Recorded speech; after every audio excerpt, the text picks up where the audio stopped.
1, 2, 3, 4 sak kursi. Ya ini kok hitung-hitung ta? Iki tak kirim, Mas. Mbok kirim ning ndi? Ning Semarang ki lho. Nang Semarang, Dek iki regane piro? 4.500.000 tak kei papat wingi sak kursi. Telu apa papat? Oh, Papat papat sak sak kursine. kursine, Berarti lho. iki 4.500.000 oleh papat. Heeh.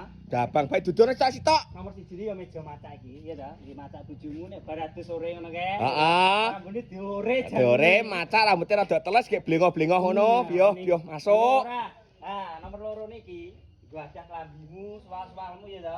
Sedengake Mas, mergo iki wis 3 pintu ya ta. Ya. Nomor telune ya iki papate ya ta.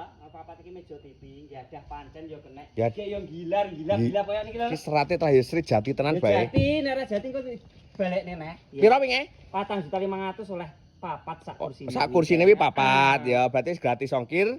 Jawa Timur, Jawa Tengah, Ngayogyakarta, Madura. Penak Lah iki cara pesene piye menawa nek kancaku pengen, dulurku pengen, nek iki aku mesti pesene. Lah engko nek kanggo dulur-dulurku piye pesene? Oh, pesen online ta, Mas? Heeh. Bisa review profil iki tesen. Enggak tul ngono ae. Pesen paket Pesen paket patang barang 4.500.000. 4.500.000. Berarti paket papat 5 oleh papat.